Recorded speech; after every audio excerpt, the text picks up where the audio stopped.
Hello, good morning to dear. I am Suraj Kumar Misra. Today I am going to discuss about 8th chapter of Centipede of English class 4th standard. So I am telling you about centipede. I often wonder मुझे आश्चर्यचकित होता है dear centipede मेरे प्रिय centipede how you manage your long rose of feet आप अपने इतने लंबे रो और के पैर को कैसे मैनेज करते हो। क्विक एंड निवल, निवल का मतलब होता है फुर्ती से, is the way you go. आप कैसे शीघ्रता से और फुर्ती से अपने रास्ते में जाते हो। As if on a mission, यदि आप अपने मिशन पर O you seem to do it all so well, आप ऐसे प्रतीत होते हो इसे अच्छा करने के लिए। हाउ यू डू इट, आप इसे कैसे करते हो। प्लीज़ डू टेल, मुझे बताओ। टेल मीन्स होता है बताना। So many feet rise and fall in a row, आप बहुत सारे पैर को उठाते हैं और बहुत सारे पैर को नीचे गिराते हैं, उसके बाद आप चलते हो।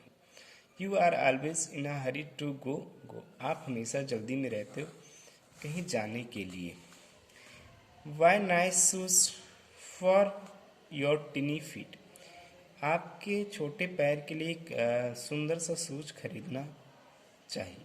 Hundreds of them you will surely need, आपको कम से कम 100 शूज की ज़रूरत है। नीड का मतलब ज़रूरत, श्योरली का मतलब निश्चित।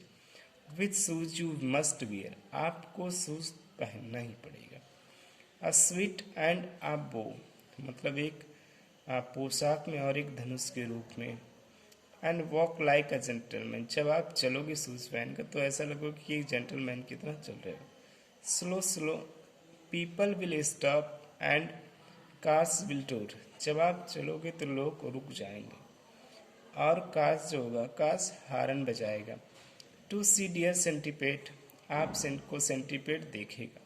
सो मैनी बोट्स, आपको लोग देखेंगे बहुत सारे शूज में।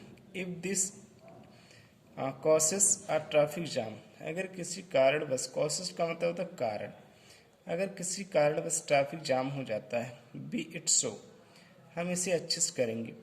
All want to see a centipede in boots, हम सभी सेंटीपेड को एक बूट्स में देखना चाहते हैं। तो प्यारे बच्चों, दोबारा हम इसके बारे में पढ़ेंगे centipede. Centipede, what is centipede? A long crawling creature with many body segment with a pair of legs on each segment. Centipede बात करें हम तो एक जानवर होता है जो धरती पर रेंगता है और लंबा जानवर होता है। Mission, an important piece of work what a person और group of people has to do which requires travelling. Mission, जब कोई व्यक्ति कहीं पर जाता है तो वह उसका एक मिशन कहलाता है। Nimble, able to move quickly and easy, मतलब निम्बल का मतलब फुर्ती से, हम कभी भी हम इतने योग्य हैं, सक्षम हैं कि हम कहीं पर मूव कर सकते, जा सकते। O, a word use to express surprise और जॉय, मतलब एक वर्ड है जो प्रयोग किया जाता है सरप्राइज देने के लिए। टूट, साउंड ऑफ हॉर्न, टूट का मतलब साउंड ऑफ हॉर्न, जो मतलब साउंड के रूप में दिया जाता है। अगेन बच्चों, हमारे पास कुछ एक्सरसाइज क्वेश्चन है। सबसे पहले हम बच्चों इसकी मीनिंग को आप लोग को बता दें कि इसकी सभी मीनिंग आप लोग फेयर कॉपी में लिख लेना। वंडर का मतलब होता है आश्चर्यचकित। निव्वल का मतलब होता है फुर्तीला। क्विक का मतलब शीघ्रता से। मिशन का मतलब होता है लक्ष्य। सो मैनी फीट, राइज का मतलब होता है उठना। ऑलवेज का मतलब हमेशा। 100 श्योरली का मतलब निश्चित। नीड का मतलब होता है आवश्यकता। जेंटल का मतलब सज्जन व्यक्ति। स्टॉप का मतलब रुकना होता है। मैनी बूट्स का मतलब शूज होता है। कॉसेस का मतलब होता है ट्रैफिक, कारण, और ट्रैफिक का मतलब ट्रैफिक, यातायात। तो बच्चों, हम एक्सरसाइज के लिए हमारे पास यहाँ पर 4 क्वेश्चन है। पहला क्वेश्चन यहाँ पर ये कह रहा था, आप लोग क्वेश्चन बुक से लिख लेना, हम केवल यहाँ पर आंसर लिख दे रहे हैं बच्चों। पहला क्वेश्चन कहता है how many legs do you think a centipede है।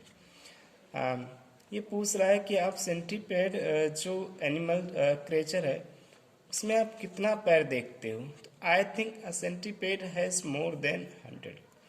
तो जो सेंटीपेड है उसमें हम 100 पैर को देखते हैं।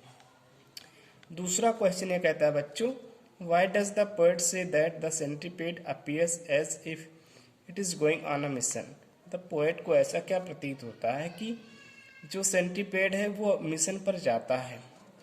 तो आंसर है द पोएट सेड, पोएट ने कहा that centipede appears as if it going on a mission because it going on a rhythmical action in Hari.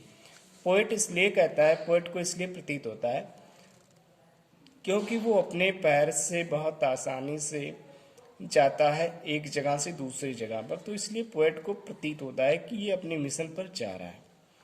The poet, third question है बच्चों, what does the poet refer to in the line you seem to do it also well.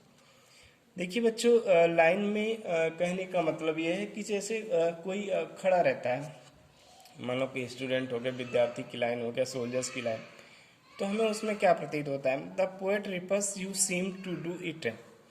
Poet offer करता है, refer करता है कि आप इसे कैसे प्रतीत करते।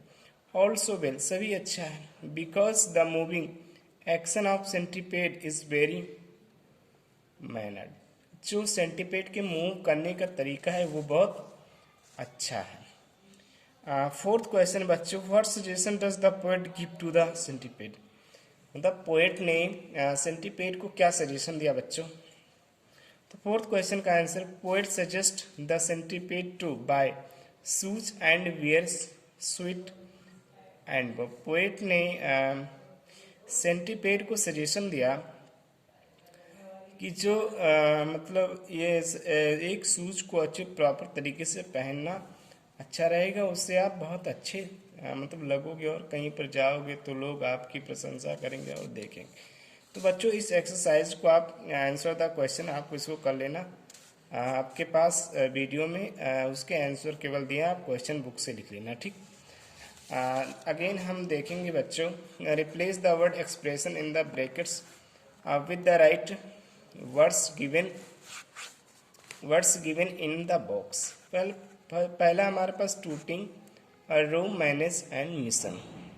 सब क्या होता है, the head cook can organise and control the kitchen and his junior cooks very well.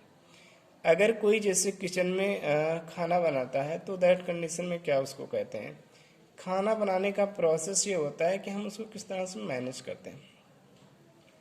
अब मैनेज करने का मतलब क्या होता है कि हम उसको किस तरह से, मान लो कि खाना को बनाते हैं, उसमें क्या क्या हो सकता है चीज़ें, सारी चीज़। तो यहाँ पर ऑप्शन हो जाएगा आपका मैनेज, ऑप्शन पहले का मैनेज हो जाएगा। सेकंड हम देखते हैं, the children have gone an important work, they have to hunt for a hidden treasure. मतलब कोई बच्चे हैं जिन्हें एक इम्पॉर्टेंट काम के लिए जाना है और they have to hunt for hidden treasure, मतलब उन्हें अपने मिशन पर जाना है कहीं पर काम पर, और उन्हें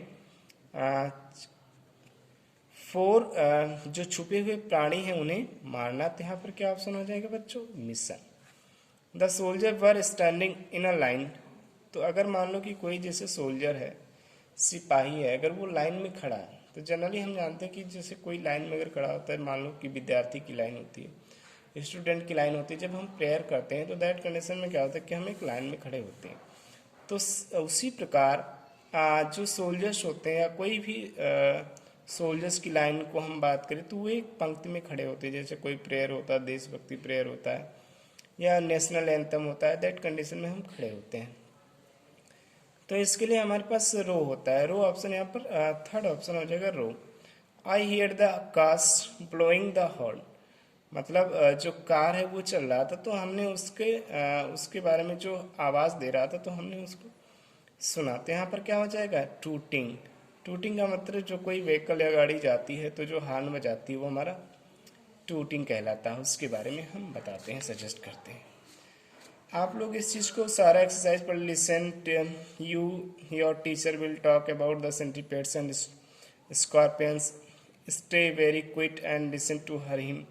ये आपके पढ़ने के लिए केवल है, लेकिन आप एक्सरसाइज और क्वेश्चन आंसर लिख लेना और इसके सभी मीनिंग अपने जितने भी मीनिंग है, वर्ड मीनिंग, इसको आप अपने फेयर में कंप्लीट से प्रॉपर अच्छे तरीके से लिख लेना। ठीक, अगर कोई प्रॉब्लम होगी तो बताना, उसके लिए कुछ सॉल्यूशन दिखाया जाएगा। और आप इसको मीनिंग को अपने फेयर में लिख लेना, अच्छे से मैनेज कर लेना। ठीक, thank you so much guys सुनने के लिए, और आप लोग अपना ध्यान रखिएगा, अपने परिवार का।